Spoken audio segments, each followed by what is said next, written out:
So they told us we have an hour and a half to cover about 3,500 years. But then, Professor Shama, you got the traditional Jerusalemite in sort of welcoming for at least 3,000 years, which is elaborate speeches, which we enjoyed. Thank you. So first of all, I want to thank you and welcome you again to the Jerusalem Book Forum. And first of all, I want to thank you for being here.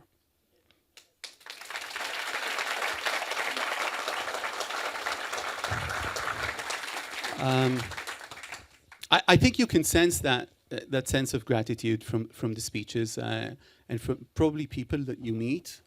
I think it's really important for us to enjoy your company these days and your remarks, and it's not taken for granted. And I want to show these books because... But honestly, I should say that it was very kind of you all, but no thanks are necessary, really. It's the least I could do. And, you know, one's dreams and nights are interrupted by that ultimate old Nudnik Hillel saying, if not now, then when? If not you, So I want to say that, you know, I hope some of the people here in the audience read the book the books when they came out in English. We're going to talk about the way they came out, but right. I want to show them right in the beginning, because I want to say that people who did not read these books, I'm showing the Hebrew copies, of course, right at the beginning, you really should. Because this is what we're going to talk about, and I think Professor Shama is a very celebrated historian and writer, but this changes everything in terms of, for me, it changed everything in terms of identity because of the details and the storytelling that it contains. It's an incredible work of history, of course. It's a very celebrated work of history. I think one reviewer said, it looks like a jewel, and it feels like a Bible, only if anything heavier. And you're, of course, you began writing the third part. Right. So I should explain that this ends at the beginning of the 20th century. Right. Yeah, and you told me... It ends with Theodor Herzl meeting the Kaiser on Rehov Anavim, the Street of the Prophets. And the one really incredibly unlucky thing about that trip that Herzl took was he had the only really incompetent Jewish cardiologist, actually, with him. So it ends actually with Herzl saying, you know, my heart's not so good. And the cardiologist said, it's just the heat, nothing to worry about, really. And yeah, that was very bad luck. Shall I say a bit about how I came to write it? Okay. It is a paradox. I mean, some historians, I guess, a lot of them, you know, always know what they're going to do and stick to it. I mean, it is my old wonderful mentor, Isaiah Berlin. A lot of you know his work. Wrote a book based on a little essay written by Leo Tolstoy called The Hedgehog and the Fox, which in turn was based on a saying by the quite obscure Greek epigrammatist Archilochus. And it runs like the hedgehog knows one thing, the fox knows many things. So immediately Hegel, super hedgehog, Aristotle, super foxy, really. And I was never a kind of I was always a bit of a fox. But I knew that I didn't want to spend my life as a historian really with the same culture. I definitely didn't want to spend my time as an historian simply reinforcing my own identity. I wanted to really. In other words, you didn't want to, when you began, you didn't want to write about Jewish history. No, and there were many reasons for it, really. I actually, the first sentence of volume 3, not published, but I've actually crossed it out, I'm in a big deleting mode, was, I've torn up my ticket to Tarshish, which, enough procrastinating already. But so I was very Tarshishi for a long time, very Jonah-like, you know. And but the reason really was, you know, I went to Cheder. I had a wonderful Jewish history teacher in Cheder, then I was very struck. I mean, many years later, and I'd made this decision about not particularly wanting to do Jewish history, but then my very much missed late colleague Chaim Yosef Yerushalmi, who taught Jewish history at Columbia, wrote a wonderful book, which if none of you have read it, you really should. It's also quite short, called Zachor.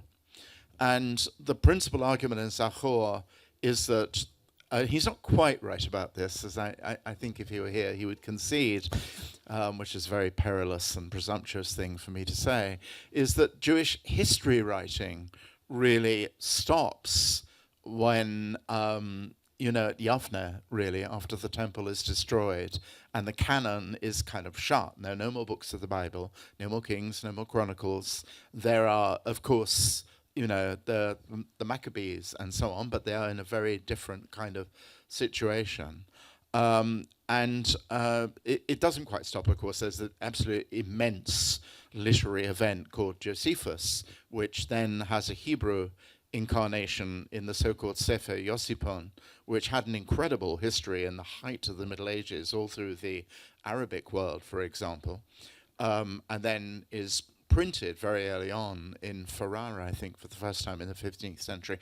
Anyway, the point being that the obligation to remember is what we do on Seder night, is when we read the Torah every year, and it's what Yosef felt was the way we endure, but it was not history, not really history writing. And it was a kind of rule of thumb in the academy that then history writing, which is a critical act, you're constantly asking questions. And I know that's what the Talmud does as well, from the Mishnah onwards, but sometimes uncomfortable questions doesn't start until Heinrich Gretz, in the early 19th century in Germany, invents the so-called Wissenschaft des Judentum, the science of understanding Jewish knowledge historically. I'm sorry this is such a long-winded answer, Nadav, but it's relevant, I think.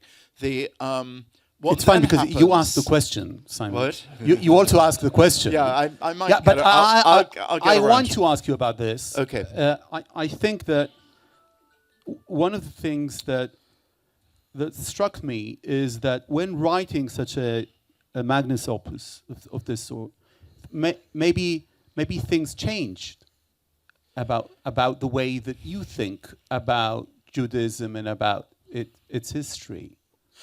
Well, yeah, it did. I mean, what I was going to say in that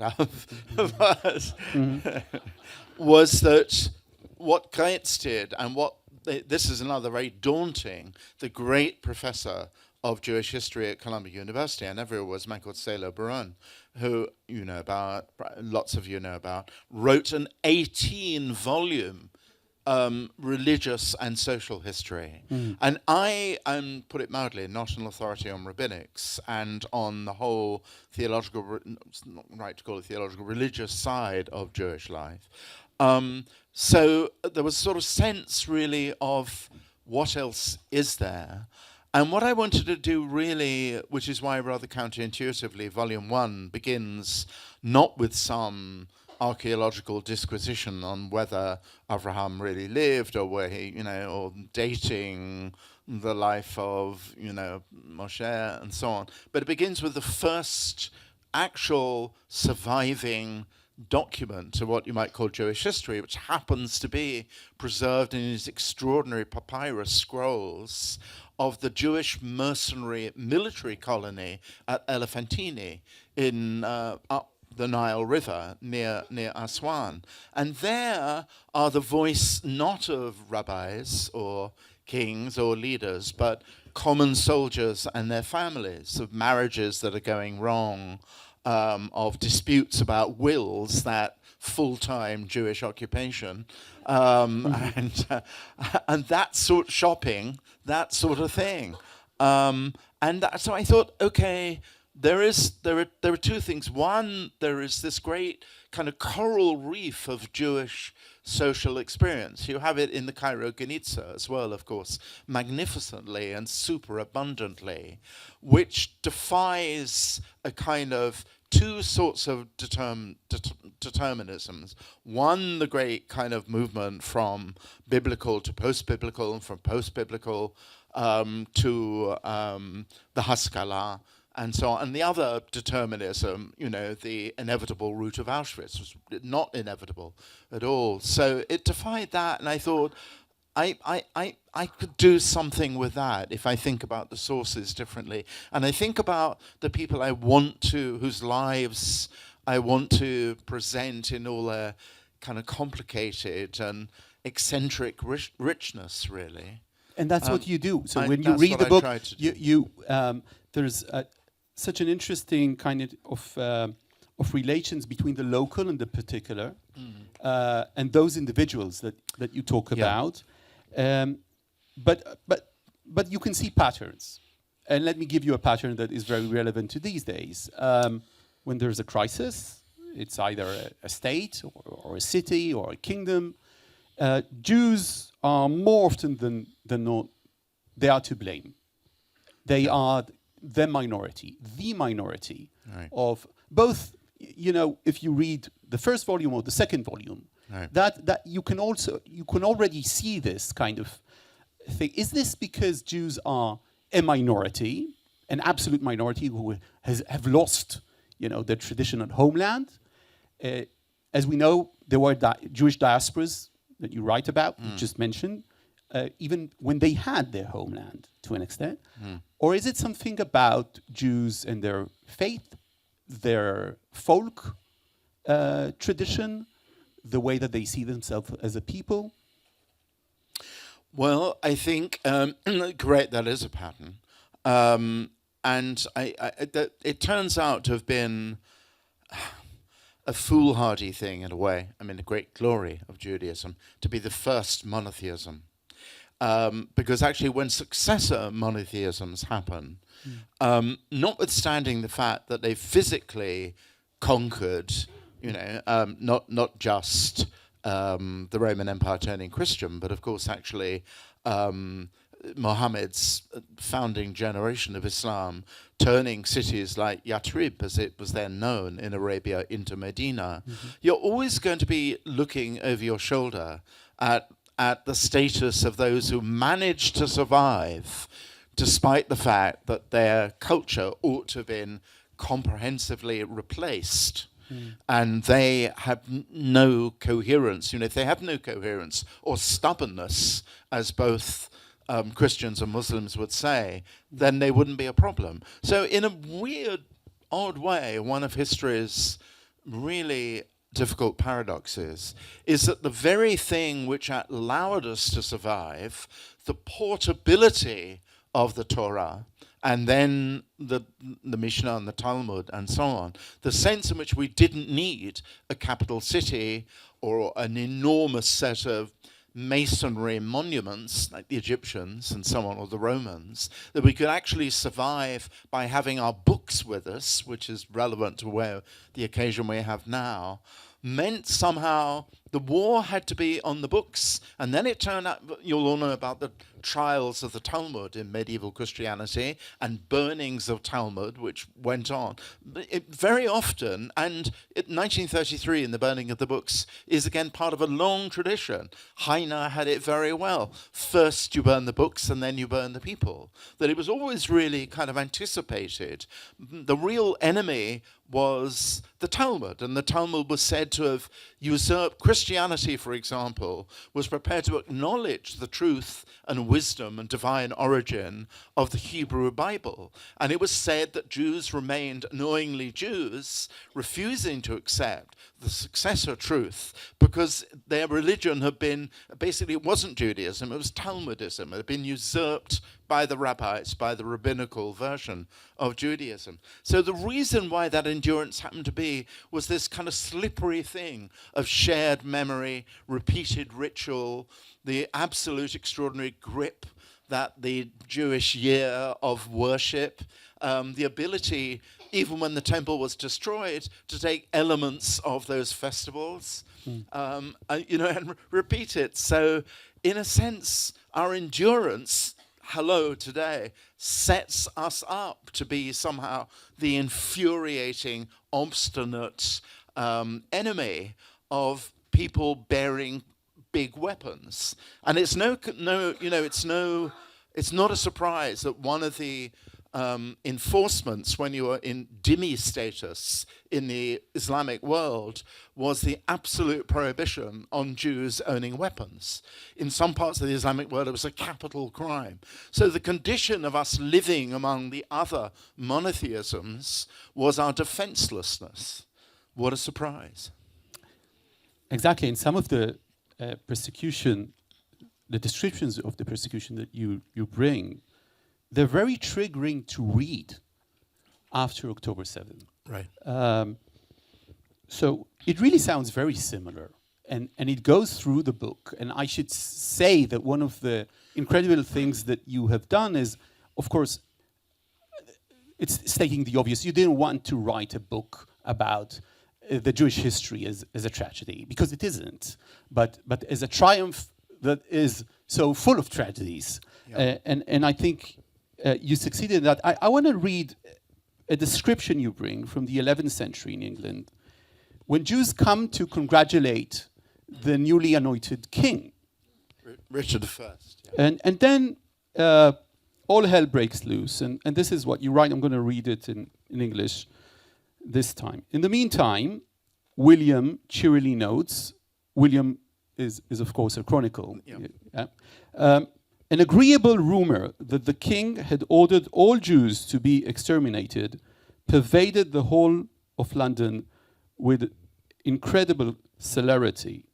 Another monk historian, Richard, was likewise gratified that on the same coronation day, at about the hour at which the son was sacrificed to the father, they began in the city of London to sacrifice the Jews to their father, the devil. London and Westminster were packed with people. In no time at all, an armed mob gathered eager for plunder and for the blood of a people hateful to all men by the judgment of God. After the morning's violence, the surviving Jews, you write, had fled back to their houses, prudently stone-built, and had locked themselves in. Unable to break them down, the crowd set the roofs on fire and then either killed those exiting in terror on the spot or let them burn to death inside. The horrible conflagration, writes William, destructive to the besieged Jews, afforded light to the Christians who were raging in their nocturnal work. And when I say that it was triggering for me after October 7th, I really mean it, because the description was so similar to things that we have seen. And I want to ask you, how did the Jews manage, after seeing this happening generation after generation, to continue with their historic mission of trying to interact with the world that again and again was rejecting them and sometimes murdering them? Because this is the history that you wrote of Jews trying to be part of the world and changing the world while the world tries at occasions to exterminate them. Yeah, well, it's a profound question. I mean, another leitmotif going through both volumes, it will no doubt through the third necessarily tragic volume, is that on the one hand, the endurance that we've just been speaking about is a result of an extraordinary pattern of cohesiveness, given to us by our ritual, and by Hebrew as well, because Hebrew doesn't extinguish, it's there in poetry of Jewish Spain and so on. So that's very important. Language is very important. So on the one hand, there is extraordinary kind of cohesiveness of, you might say, being anachronistic, the Kehilot. On the other hand, we have no alternative but really to interact with the non-Jewish world.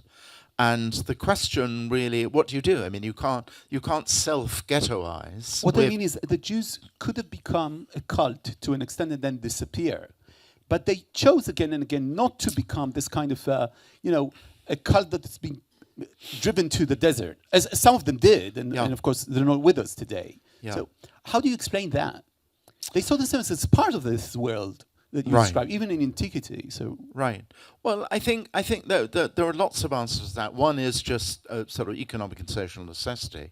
Again, the Kari Geniza is an incredible. It's written in Judeo-Arabic, in Arabic, and in Hebrew. So there was always the assumption. This happens from the relationship, say, of Judaism to the classical world, to Romans and Greeks. I mean, one of the more interesting things is that, notwithstanding Hanukkah and the story we tell ourselves about the Maccabees, an awful lot of authentically Jewish culture was also Hellenized culture as well, before Antiochus Epiphanes IV.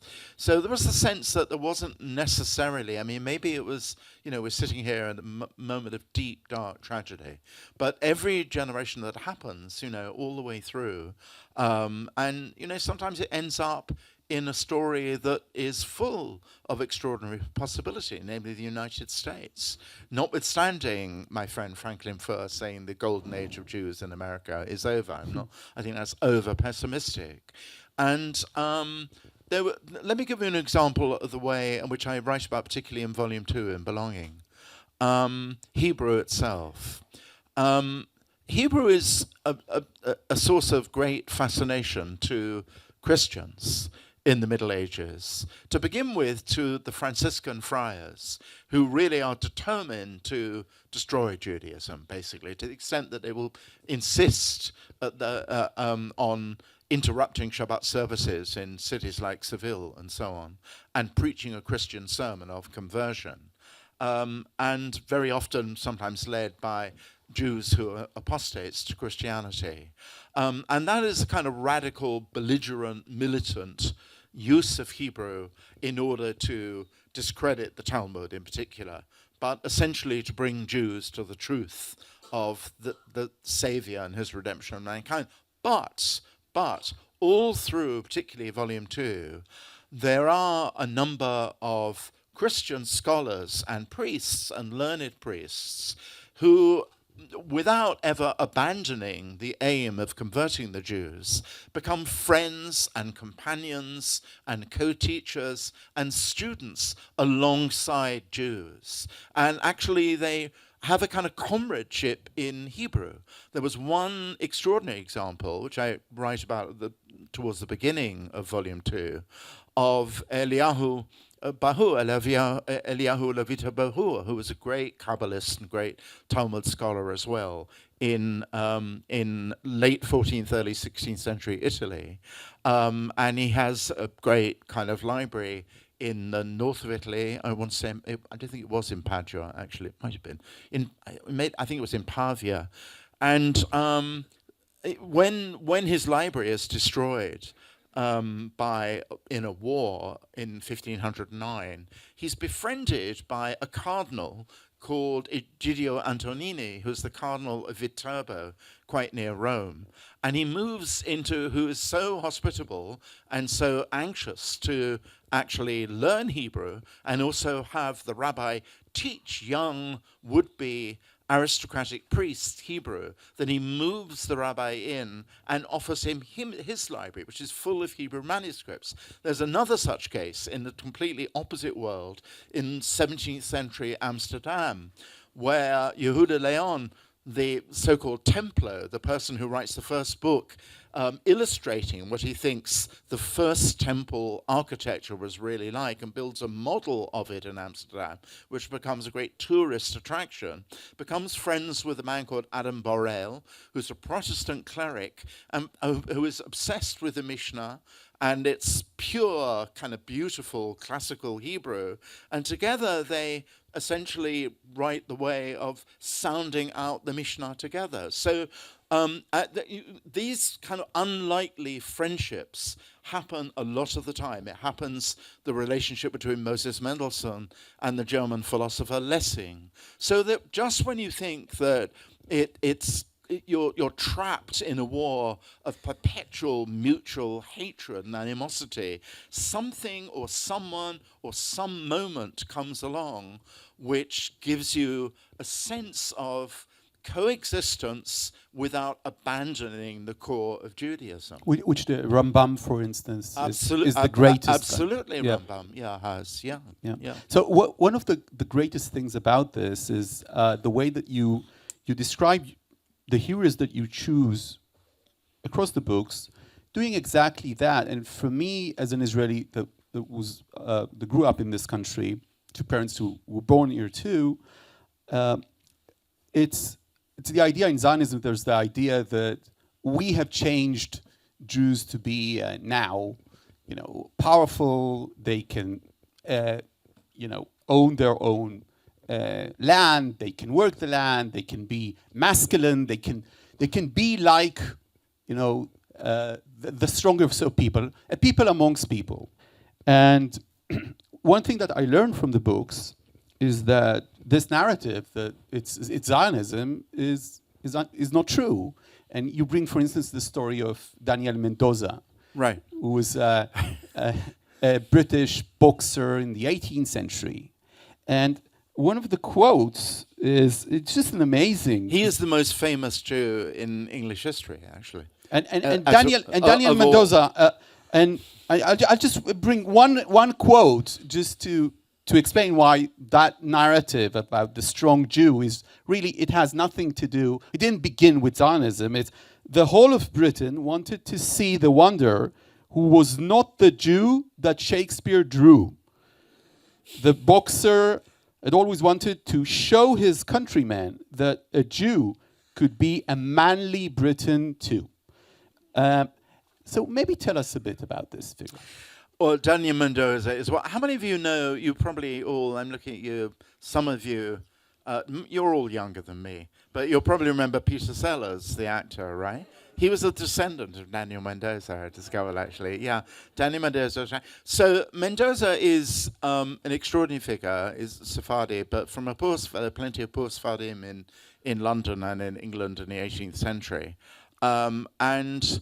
He conceived the idea, actually having witnessed Jews being beaten up on the street, of actually becoming a boxer and also writing, really changing the way boxing happens. So he sort of had the brilliant idea, which could have gone either way, of writing a manual called The Science of Boxing. And then there were no boxing gloves. It was bare fists, like 20 rounds.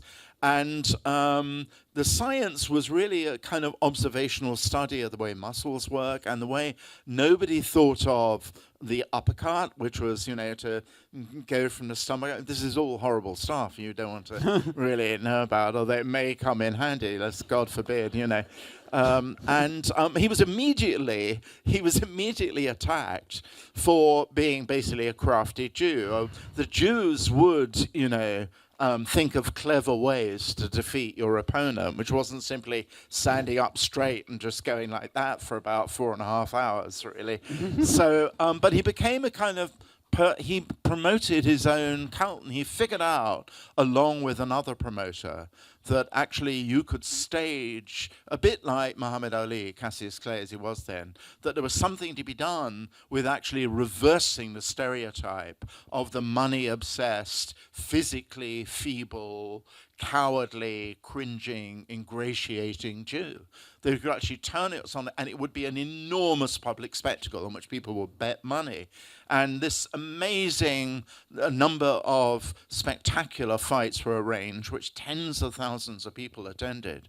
And he met the King, George III, and the Prince of Wales, and he became this extraordinary, again, as with I'm successful going to interrupt you with sportsmen. something written in your book. Yeah. Just to say that in 1790, you bring a quote, I think, that people were not actually caring about the news as to the French Revolution right. because they were so obsessed with these Going to the specific fight. fights that were going all, Yeah. in Britain with Humphrey. was his Yes, name? yes, Yeah. exactly. Okay, Richard yeah. Humphreys. You know, he called himself, he made sure he was known not just as Daniel Mendoza, but as Mendoza the Jew.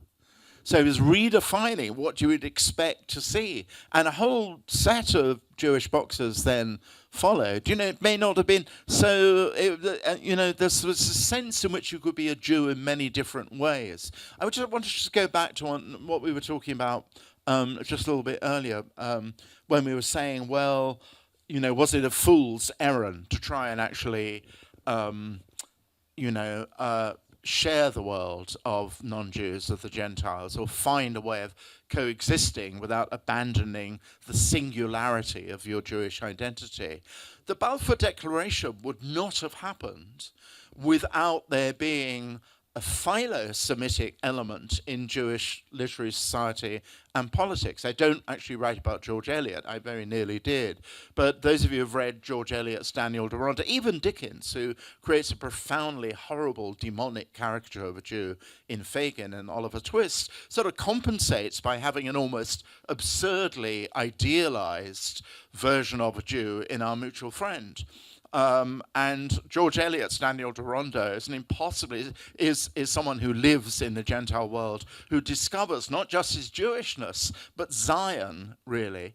And of course, Victorian society never forgot that Disraeli was a Jew as well, but sort of didn't mind. They didn't really pay much attention to the fact that he was baptized. They knew his father was Jewish, and some of his almost impossibly unreadable novels, one, Tancred, was set in Jerusalem. So you're saying something very profound here, that the fact that they were obsessed, and that's specifically true for the English and for the British. There's Barbara Tuchman's The Bible and the Sword, that they were obsessed with the Jews. Yeah. Also led to an extent to Zionism. Yes, I don't know if it's but I don't know if it's a good thing. I'll come back to that point. In that, as we're talking, it occurs to me. I mean, there's a wonderful book, again, if you don't know it, by David Nirenberg, the great historian at Chicago, called Anti-Judaism. And David's absolutely irrefutable point, which is very, very resonant now, is that every generation in the non-Jewish world has a particular idea of what it wants to be, whether it's a crusading kingdom like that awful day and the coronation of Richard I, and it needs the Jews as the opposite, as what stand in the way of realizing. The generation of students now in the United States and Britain, all over the non-Jewish world, want to somehow atone for the sins of imperialism. So ludicrously, they actually fixate on us, and a country composed of the destitute, refugees, survivors of the concentration camps, as the acme, the very paradigm of imperialism. If bloody only we were, it's a fat chance, really. It's ludicrous. But it's but the opposite is true. That's what we've just been talking about. We're also needed as some almost equally unrealistically saintly. Oh, those Jews, they win all the Nobel Prizes, aren't they wonderful? I mean, when I was a kid, because I've got more Jewish jokes up my belt than all of you combined, I won't, that'll be another session. Oh, those Jews, aren't they amusing? They can play the violin, and they can also be Lenny Bruce or Jerry Seinfeld or something like that. So we're also needed, again, for our kind of entertainment, curiosity, intellectual value as well. What they don't want is that we should be, for example, in Israel, a regular state with the right to defend ourselves, the right to have not great political leaders, can't imagine who I'm talking about. So the sin we I have no idea what you're talking we about. commit two sins. We commit two sins. We commit my wonderful, my friend and the brilliant writer Dara Horn's book, People Love Dead Jews. We commit the sin somehow of surviving, and we commit the sin of trying to be an ordinary bunch of people living out our lives in a regular way. Not allowed to do that. We can be Einstein or we can be the new Nazis, but in between, it's hard for them to accept us. And that's okay. You let the genie out of the out of the book right now, because I was waiting with that, because I knew that we can never turn back from now. So now I want to ask you these questions about the way that you think your perceptions and maybe history is changing in front of our eyes. And I want to start off by asking you: were you surprised? You were a professor in Colombia. Yeah. Were you surprised by the type of reaction that you have seen since October 7th? Yeah, horrified and feeling very stupid not to have. And the only thing in not mitigation was I don't know any of my colleagues, I don't teach Jewish history, but wonderful colleagues who do. Rebecca Kovrin and Elisheva Karlebach and my wonderful friend and colleague Clémence Boulouk teaches in the religion department. Everybody was stunned. We were stunned, as all of you were, by the kind of chilly indifference, really, to October the 7th itself. I mean, a friend of mine said, actually in London, there was a little bit of sympathy. He said, well, that will last about half an hour, I mean, it was longer than that. But that was actually shocking. And the open letter that was published by hundreds of my colleagues at Columbia, describing October the 7th as, quote, a military action, was horrifying to me. And it was though skin had been peeled back, actually. And I hadn't really realized how much bad stuff there was underneath. As I said to Nadav earlier, very quickly a group of us actually produced, it's Ruby here, Namdar, we were talking about that. Ruby was also part of that. He, wonderful novelist and ultimate mensch. We circulated a counter letter, but was with far more signatures among the faculty. It was very striking to me that those who signed it were not from humanities and social sciences. They were all from the business school, from the medical school, from the law school, engineering. How do you explain that? That's a very interesting thing, and we saw that, but we are seeing it in all across the United States. I tell you, they don't really care about imperialism. It's a waste of everyone's time, and they don't care about Michel Foucault and control and all the crap about settler colonial state means absolutely nothing to them. I want to ask you about that. No, I want to stop you there, because you are a historian. I went to the LSE, and I had my master's degree there in global politics, and it was the IR and the government department, and I was actually examined. In order to get my master's degree, I needed to talk about Zionism as settler colonialism, and I made the argument that it isn't, but I was taught for a whole year the idea that Zionism is settler colonialism, and I want to use your presence here as someone who knows something about colonialism and about Zionism and world history. I wasn't taught by a historian, of course. He was a government department professor. He was a Marxist, but he wasn't a historian for that matter. And I want to ask you about Zionism and settler colonialism, because you write about Zionism in the second tome of the book. Right.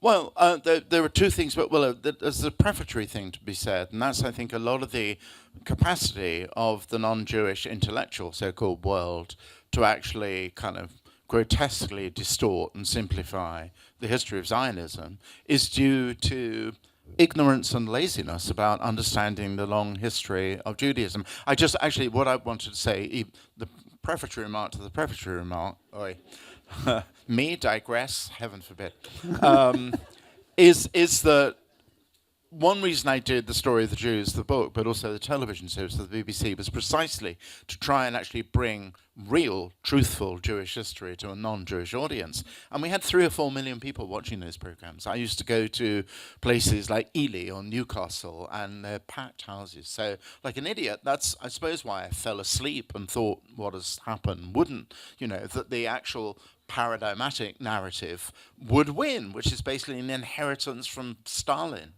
But there are there are sort of very basic things which are not taken on board, namely the continuous presence of Jews here. Nobody, if you tell them about Safad and Lurianic Kabbalism, and not just that there were 32 synagogues in Safad in the 16th century, but also a thriving wool industry and so on. This was an actual creative, extraordinarily successful community. As long as it was to be there, you're looked at as, this is absolute news, really. Nobody also wants to know about 19th century Palestine and what it was like and movements of population. They all keep, the drone is, all you knew was a land without people for a people without land. A phrase, by the way, coined by an American evangelical priest, used, actually, I have to say, by Zionists later. But the sense, actually, in which, one of the cliches of the ignorant demonstrations is that the Jews all stole the land. The notion that we actually bought land and that 80% of the land belonged to the Ottoman state and then was given to the Mandate British state afterwards comes as extraordinary news. But hey, this is homework. This is actually having to do a modicum of historical research. No, much easier to say they stole the land, colonial settlers, white supremacy. Much easier to do that. So the sway of history as cartoon slogans it's a kind of destructive tyranny of stupidity and laziness encouraged by the internet. It's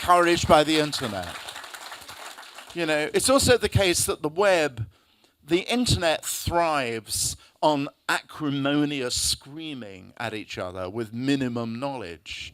Reconciliation, understanding, and learning is not revenue-generating clickbait. Tribes wanting to kill each other is. And this is a terrible problem. But there is something... I'm shouting. A Jew who shouts. No. Whoever heard such a thing, No, it makes you very local here.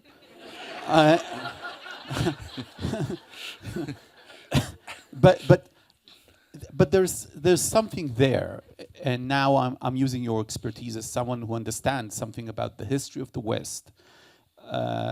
There's something there that's happening that is even wider than the way that they're using the Jews as scapegoats and using the Jews as colonialists. Something about the way of thinking that you see in academia today, about a deconstructive tone to everything, right? That tries to, you mentioned Michel Foucault in that sense, but that tries to see everything as a matter of hierarchy, as racial hierarchy, victims that are always just, and oppressors that are always the powerful and wrong and white, of course. There's something there that's happening, and it crosses every field today in academia that isn't like business or pure, natural sciences, right? Yeah, I think another quality of internet is the unlimited appetite for conspiracy theories, and conspiracy theories are catnip for the extreme right and the extreme left. So les extrêmes se touchent. That too has happened before. At the end of the 19th century, right-wing governments said, well, Bolshevism and socialism generally is a Jewish conspiracy, and Bolsheviks and said capitalism is a Jewish conspiracy. But now they can say that in, again, cartoon form, really, in TikTok form now. And they've met in that way. And again, just as were, very unlikely candidates to be masters of an empire, were said to be, this is absolutely what was said at the time of the Dreyfus affair, were the powers behind the curtain in media, in finance, and so on. And it's extraordinary to me. I just saw a commencement speech in Harvard. Did you see that? Oh yeah, Maria Ressa, who I admired until that moment. Yeah, extraordinary. She said, I've been accused of anti-Semitism by those who have money and power, and who want money and power, thereby actually vindicating the accusation which he was trying to repudiate. That was a neat trick. And no, this is extraordinary. When I read many years ago the original Hamas founding charter, what struck you immediately was how ludicrously antiquated it was. It was all about Freemasons and Rotary clubs and the things that the Jews were said to have, monopolized in order to conquer the world. They got it again from Edouard Drummond, from the classic anti-Semitic literature of the 19th century, really. And what is absolutely, and the Protocols of Zion, of course, what is astonishing is actually all those ridiculous documents have had a second life in the age of the internet. More people now have read the Protocols of the Elders of Zion than ever was imaginable when it was simply a printed book. So how do we manage this thing? Because the fact that we have managed it, look, when people talk of it's unbelievably hard, Nadav. You're the journalist. You tell me. I think the first thing is that we have a problem in the age of AI coming upon us very fast, with data sets that actually, if the data sets are rigged or grotesque and false, they're going to actually train AI in the perpetuation of those falseness and demonizing caricatures. So one thing and also the captains of the industry of AI, Elon Musk and Mark Zuckerberg. Sam Altman is a more complicated case, I think. But certainly those first two are not to be relied on. They're in it for the money, and they're in it for the combat, because combat then produces money. That's the reason why Elon Musk, when he took over Twitter and turned it into X, allowed all sorts of hideously right-wing, mad conspiracy theories about us in particular to find a voice once again. He absolutely kind of crashed the gateposts of that. So that is an absolutely enormous problem. And, our PR, our Hasbara has been very, very... We've had the equivalent. I mean, I shouldn't say this. Well, anyway, I mean, obviously it's not the equivalent of the army failing to get to the kibbutzim when we would hope they would have done. But we have been in the culture wars, in the soft power wars, as slow, as clumsy, as inert, as unfocused on actually getting the message of truth out there in our way too. And we have to change that. Is it somehow connected to Jews in many places in the West becoming part of the elite in a way that they don't feel as besieged as before? They don't feel the connection as before. Well, now we absolutely feel under massive siege. Yeah, but I'm asking about before now. I'm going to ask you about the community relations. Well, there were canaries in the mine. I mean, I wrote an article about the anti-Semitism of the left. I had students come to me, I think at least 10 years ago, in Oxford University, who started to say how they were being treated as pariahs in the Socialist Society, the Labour Party club at Oxford. And I was very shocked and went to see them, and they were really upset. And I then wrote a piece in the FT. It wasn't 10 years ago, but it was 7 or 8 years ago. And there were others too. My friend Howard Jacobson wrote about that. A number of us did. Even so, I'm not congratulating myself on having been prophetic, because I don't think we were as prophetic. And I was talking earlier. Was Asher? I'm not sure he's here. We were saying that the real problem is actually, in a way, not kind of student hysterics and chanting or crazed neo-Nazis. The real magnitude of the problem, which doesn't answer your question about what we do about it, is the normally indifferent middle, the middle ground of people not necessarily interested in the Middle East and have no particularly fixed opinions, have now, as a result of the slightly tilted version of the news they get through the BBC and other organizations, swung round to a very fiercely anti-Israel position. I mean, somebody who would not expect to be a kind of bellwether of this, the very deservedly popular football television pundit Gary Lineker, is now really a full-on activist, anti-Israel activist. How do you respond to those Jews that would say we're anti-Zionists, but we're not anti-Semitic, and we are in the tradition? Well, some of them are in the UK of the Bund, for instance, at the time. That's our tradition. And there were some kind of Ostjuden that came to the UK that were part of the Bund, and the idea that they can be, really anti-Zionist without being actually Jewish anti-Semites. Yeah, well, first of all, they always say, well, if we say anything against Israel, you accuse us of being an anti-Semite. I'd say, well, there's a distinction between criticizing something the Israeli government has done, I do it myself a lot, and actually denying Israel's right to exist. Are you the kind of anti-Zionist who has criticism of the occupation, who's against settlements and so on? Fine. If by anti-Zionism what you mean, in the public demonstrations when the kids shout, death to Zionism or fuck Zionism, they do mean they want to see Israel disappear completely and be replaced. And you say, by what exactly? And say, a secular democratic state, or for one of the kind that, of course, is all over the Middle East. It takes like 2 minutes to say that. So you actually have to call them out and take them along the line of argument with you. Does it help? And then you say, there are 7.2 million Jews in Israel. Are we supposed to go to Tasmania or something? It is a sort of there is absurdity mixed with ignorance. But the answer is, I'm in the very low-tech end of this. You have to actually stand up and be brave and engage with people without the kind of screaming match and mutual absolutism. You have to get into this middle area of persuadability. That's why I wish I could stay longer, beloved Chavarim, but I have to go back and give a talk on anti-Semitism at the Hay on Wye Festival, which has just had a real writers boycotting crisis. Because I need to talk to, it's wonderful for us to be able to talk to each other, but I need to talk to non-Jews as well. That's where the battle will be fought and won.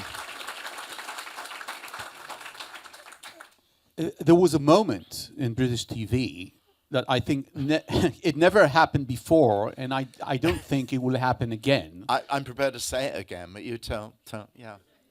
And it was recorded. You don't need to say. It was during this series that from these series these books were born, the story of the Jews. And then when you came to Zionism, you said, I'm a Zionist. And that was on TV and the BBC, and that was a moment that reverberated, in the British society, because you're part of the you come from the British Academia, you have everything, and then not only Jewish, you're also a Zionist, and you're going to talk about Zionism while you are a Zionist, which is illegitimate for a historian talking at all about, having the idea that Jews have the right for their own homeland. Yeah, a moment of impulsiveness came over me. But, sometimes... But you enjoyed it. It's funny, the older I get, the more reckless I get, actually. So I will go around with a sandwich board or an enormous coat saying, Zionist, get used to it, But, it was in the context, the sentence that Nadav kindly remembers was indeed in the third program about, and when towards the end, about Herzl, inevitably. And one always forgets actually that the Judenstaat, the translation is not the Jewish state, but the state of the Jews. Herzl was not particularly, put it mildly, interested in religion. And this is, something that is engaging you all in Israel, whether it should be a state for Judaism or whether it should be a state for Jews. But what Herzl says, which is irrefutable, that's what I said, he's in Vienna, where the nakedly anti-Semitic political party has produced a mayor of Vienna in Karl Lueger, and he says, and I simply repeated him, at the moment we're lose-lose. We've been persecuted for being too conspicuous and separate, and we're persecuted even more brutally when we integrate, and if you passed us on the street you wouldn't know we were Jews. So we've tried both solutions, and the only solution which is going to save our lives, and in the Judenstaat, which is not often remembered, Herzl actually prophesies a coming catastrophe, which sounds very like the Shoah, doesn't it? So he's absolutely prescient about that. And I say, well, taking all those things into consideration, how could you possibly not be a Zionist? How could you possibly not agree with him? Therefore, I said, indeed, I am a Zionist. And at the time, this was 2013, nobody, in the press said, "Oh well, Simon Schama's just declared himself to be, a warrior, extremist, ethno-nationalist imperialist." But now they would. And that's a thing. Oh, I don't care. Because when you, of course not, because when you said that, you were already Professor Simon Schama, and you had these credentials. And my problem with when I'm talking with my friends in the UK and the US is that they sometimes know that they're going to pay prices, which are going to be, are right now extremely, people would tell you their books are not being published. They're, no, that's absolutely right. Articles are not accepted to Nature because people would not even inspect articles written by Israeli scholars, and this is where that has to be called out as well. Absolutely has to be called out. Extraordinarily, was I telling you, Nadav? I discovered through my agent, this is absolutely astonishing, that publishers in China, it won't surprise you to hear, have to apply. There's a little IMDb, whatever they're called. You get a little kind of number if you're like a barcode for every book that's published in the world. But you have to do it through a kind of official government ministry in China. And a directive came out from the equivalent of the Chinese Politburo Central Committee, whatever they call themselves, to the licensing branch of the government. This was about 6 months ago, that no more books with any Jewish content, not Middle Eastern books, but with any Jewish content should be licensed in China. So it's astonishing. So, it becomes sort of pariah identity, really. So this is really deeply astonishing. However, I have to tell you the good news, it is that the story of the Jews, including, what will be volume 3, but it's going to be published before I publish the actual volume, for children is being published by Penguin in Britain. Oh. We have to re-educate children. So this is a part of the answer that you promised me before about how do we manage this, and I want to ask you this. As Amos would say, blessed Amos Oz would say, spoonful by spoonful.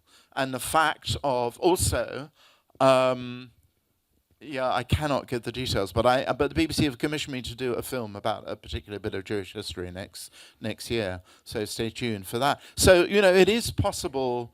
The whole thing hasn't been shut down, but things are very bad. And I think there's an article today in the New York Times. Have you read it, Nadav? Which I haven't. It was ominous. It said, publishing industry, any publishing industry concerned with Jewish subjects is in trouble. And there was a lot of cowardice now about. Having praised the BBC a bit, and I am grateful to the BBC.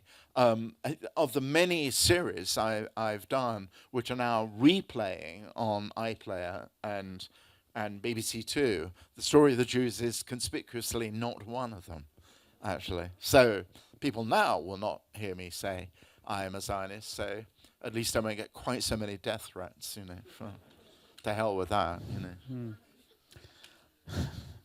I want to ask you. At the end, when you look at the history of Jews, it seems like it's almost deterministic that the Jews will survive as a people. But there are approaches. For instance, Shayahu Leibovich, who wasn't a historian but a philosopher of magnitude in this country, he said the crisis of Judaism began long before Zionism and the Holocaust, and it's because of the way that the world actually opened to Judaism that Judaism is in crisis. This is not a problem we have now. The one thing, however terrified Jewish students have been, Hillel houses on Shabbat have never been more packed. I can tell you a lot. I mean, it's not a piece of good news you want to have, but this whole traumatic, horrifying episode that we're living through has brought Jews back into the company of other Jews. Is this their generational moment that young people especially? Yeah, and you young think people that especially. So in that regard, you think that this is a moment of change for Jewish communities, for the diasporas? Long term, I don't know. The truth is, I don't know. Why, one doesn't want to say, oh, well, we all come together, when people are trying to kill us. Sort of that would be a very gloomy view, even by the standards of Jewish history. So you don't really want to say that. But, can a sense of comity and mishpachadam, a phrase I've just awkwardly coined, last? I suspect it probably will. At the same time, there are plenty of Jews who decided to come out and attack Israel. I always want to say, which is sort of very unfair to people like Naomi Klein, can you read any Hebrew at all? When were you last in shul? And they will say that's not relevant. No, they're right, really, of course. But there is a particular cottage industry of Jews saying real Jews are only real Jews when they want Zionism to disappear. So those are the Jews that, I want to summon my inner Daniel Mendoza, not to physically attack them, but rhetorically, it's very, it would be comical were it not so appalling that, Neturei Karta, with their, number one Streimels are wheeled out by the Hamasniks every Shabbat. Usually they show up on Saturdays because of demonstrations. So, the fact that they look like Haredi, they look like, said, oh, these hardcore Jews, are just show you what proper Jews are. They used to say that again.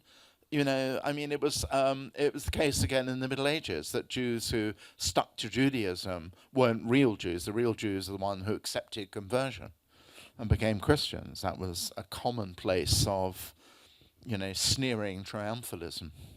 So, without giving us a real sneak peek to the Penguin history of the Jews, a story of the Jews for children, if you needed to say something about, you write something about, you cannot understand Jewish history without understanding world history, but you can't understand world history without Jewish history. Yeah, right. So if you could give one insight, which is for you the most powerful one, when you look at this voyage of this people to world history, what would it be? Well, it sounds like I know it's a got you question kind of thing, but no, this is this sounds like the ultimately disingenuous schmooze, seeing where we are on the first night of the festival. But it's also Amos and Fania Oz's message in their book. And interestingly, Have you read Victory City by my friend Rushdie? Yeah. Who, by the way, has been a great mensch I have. as Yeah. far as Israel Yeah. and the Jews has been That's true. concerned. Yeah, I have. Salman. And he ends that with saying, in the end, what marks us out, you know, animals attack each other in a horrible way. Animals don't have words. We have words still. Which is why I say it sounds like an organized schmooze suck up to the festival. But we have the potential, even in the age of coming AI, I mean, essentially to be the sovereigns of the persuasive word. And the issue is, as I said earlier on, you were kind enough to sort of cheer it. We need somehow to face outwards with those words and find a way not just to talk to each other, but take what the truth, I mean, again, Yerushalmi was wonderful about that in an essay he wrote about I think it was called The Dangers of Forgetting or something like that. And he did say in the end that actually, however distorted, corrupted, caricatured, shouted, screamed, in the end, there is something majestic about the power of the word, really. And my dad used to say, he was given to kind of wisdoms, my lovely old father, and he used to say the Jew's real weapon is his mouth, really. I mean, I hesitate to say that, we're in the middle of a milchama, you know, but we have to believe that, I think, really. I want to read a part of your book. I'm going to read it in Hebrew because we're in Jerusalem, and I think it's appropriate. And this is the part in which there's a description of the expulsion from Spain. And the person writing about this is, of course, an anti-Semite himself, Andres Bernaldez. And he's a priest, he hates the Jews, but then he writes rather empathetically about what he sees when the Jews are leaving Spain. And I'm going to read it in Hebrew. הם הלכו בדרכים וחצו את השדות, בעמל רב ובסבל. היו בהם שנפלו ארצה ואחרים שקמו, היו שמתו והיו שנולדו והיו שחלו, ולא היה נוצרי אחד שלא הצטער בעבורם. ובאשר הלכו הנוצרים, הפצירו בהם שיתבלו, וחלקם התנצרו מן המצוקה ונשארו, אבל מעטים מאוד עשו כן. והרבנים ללא הרף עודדו אותם, והפיחו בהם כוח, והורו לנשים ולנערות למלא פיהן שיר, ולנגן בתופים ובמצילות כדי להציל את רוחם של האנשים. וכותב סיימון שמה, יהודי ספרד עזבו אם כן את ארצם כשאוזניהם מלאות במוזיקה היפה שלהם. אבל למה ביקשו הרבנים דווקא מן הנשים שישירו? כי זה הרי אסור, נכון? כן. כמובן, כי זו הייתה יציאת ספרד, וכמו יציאת מצרים בשעתה, גם היא נקבעה ברצונו של האל כהתחלה חדשה. ובאותו אופן, כפי שוודאי יודעים כל איש, אישה וילד, שישבו אי פעם לליל הסדר, שראו את אחת מהאגדות המאוירות, מרים, אחות משה, היא ששרה ורקדה אחרי שבני ישראל חצו בבטחה את ים סוף, והמים שבו ונסגרו סביב חילות פרעה. ברנלדז שמע את המוזיקה ואת הרבנים אומרים, כי הפעם, גם הפעם, אלוהים יחולל ניסים, ויוביל אותם מן השעבוד אל הארץ המובטחת, כותב סיימון שמה. וכמובן שהארץ המובטחת, of course this promised land is not only a place, but also an idea.